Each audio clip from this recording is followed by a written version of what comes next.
Bientôt 14h sur BFM TV. Bienvenue dans l'après-info. Nous sommes ensemble jusqu'à 18h aujourd'hui. Bonjour à tous. Bonjour Bastien. Bonjour Fanny. Bonjour à toutes et à tous. À la une, cette nouvelle alerte aux incendies. 10 départements sont en vigilance aux feux de forêt sur le pourtour méditerranéen. On surveille notamment la situation dans l'Aude. Marie Roux, vous êtes notre envoyée spéciale sur place. La prudence est de mise. Le département est placé en vigilance rouge aujourd'hui. Effectivement, et c'est ici, dans le centre de secours de Narbonne que le poste de commandement a été installé, prêt à intervenir à tout moment. Ce que l'on peut vous dire, c'est que la vigilance est maximale aujourd'hui. Vous l'avez dit, vigilance rouge avec un risque très élevé de départ de feu.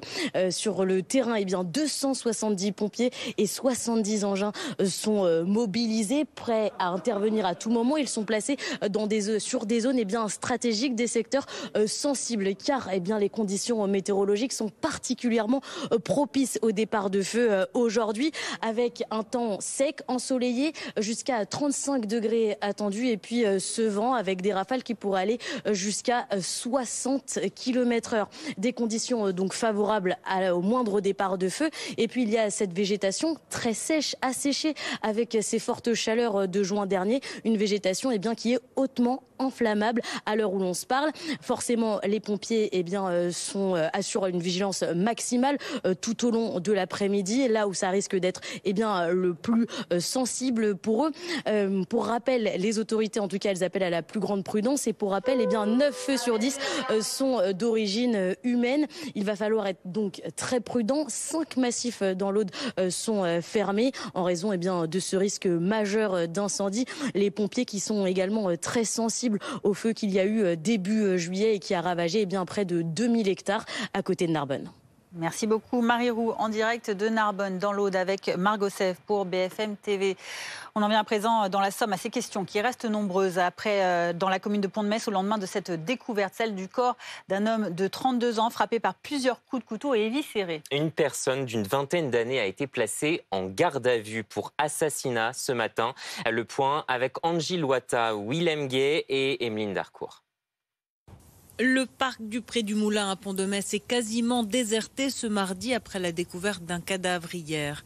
Daniel est quand même venu promener son chien qui a ses habitudes ici, mais il n'est pas tranquille. C'est choquant de savoir que quelqu'un a retrouvé comme ça une personne tuée, ça fait bizarre. Parfois c'est vrai que je croise des gens pas très nets. Le corps, trouvé lundi au petit matin, portait des plaies à l'arme blanche, dont plusieurs à la gorge, et une longue entaille à l'abdomen laissait ses viscères apparentes. Des mutilations qui ajoutent encore de l'inquiétude parmi les habitants. Il a souffert quand même. Parce que franchement, je ne sais pas ce qui s'est passé vraiment. Moi, j'attends les réponses de la gendarmerie, sur la télévision, tout, pour savoir vraiment la vérité. Comme ça, on est sûr de se protéger, déjà et puis les personnes âgées, parce qu'ici, il y a beaucoup de personnes âgées. Selon le maire interrogé hier, le corps a été trouvé à proximité des jeux d'enfants. Il indique que rien ne laissait présager ce type de drame sur sa commune. Il n'y avait pas eu d'indices qui pouvaient penser qu'hier, il y ait pu y avoir des problèmes ou quoi que ce soit et que ce soit mal terminé.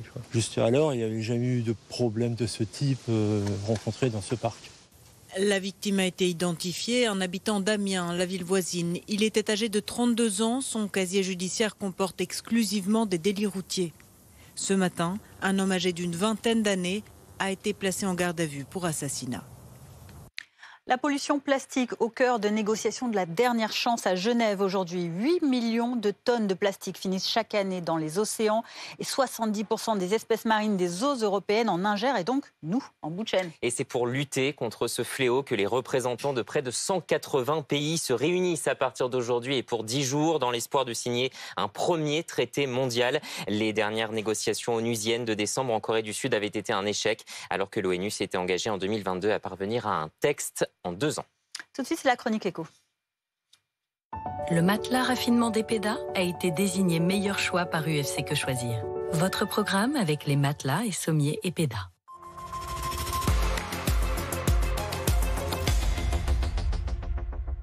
Et le marché de l'automobile qui fait grise mine. Depuis plus d'un an maintenant, les ventes de voitures neuves connaissent un net recul. Et la tendance, Fanny, se confirme avec une diminution de 7,7% par rapport à juillet 2024, selon les chiffres de l'Association des constructeurs et équipementiers. En cause, la flambée des prix et l'accumulation des mesures du gouvernement en faveur de l'électrique. Beaucoup d'acheteurs se tournent donc vers l'occasion. Mathis Menu, Margot Vizade, Yann Deniel avec Elliott Francomain.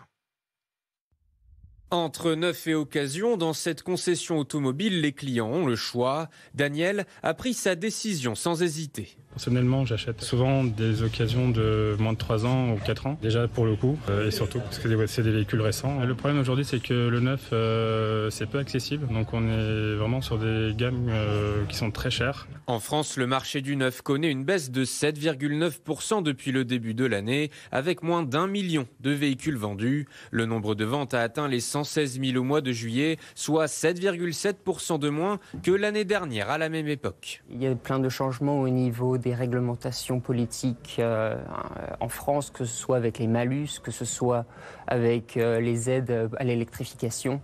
Et tout cela crée de la confusion pour le consommateur qui se rapatrie sur le véhicule d'occasion. Certains conducteurs attendent le bon moment pour acheter un nouveau véhicule et vont donc garder le leur de plus en plus longtemps. Le parc automobile ne cesse de reculer en âge, ce qui est extrêmement préoccupant puisque des voitures qui ont 12 ou 13 ans sont forcément plus émettrices de CO2 et plus polluantes, même dans l'absolu, que des voitures modernes. Et on a des voitures, un parc vieillissant qui est forcément plus polluant et aussi plus dangereux, parce qu'une voiture qui a 15 ans est plus dangereuse qu'une voiture d'aujourd'hui. Le parc automobile français a vieilli de presque 3 ans en une décennie. L'âge moyen d'une voiture en circulation est passé de 8,4 ans en 2014 à 11,2 ans en 2024. Le matelas raffinement d'Epeda a été désigné meilleur choix par UFC Que Choisir. C'était votre programme avec les matelas et sommiers Epeda. Et tout de suite, votre document Ligne Rouge.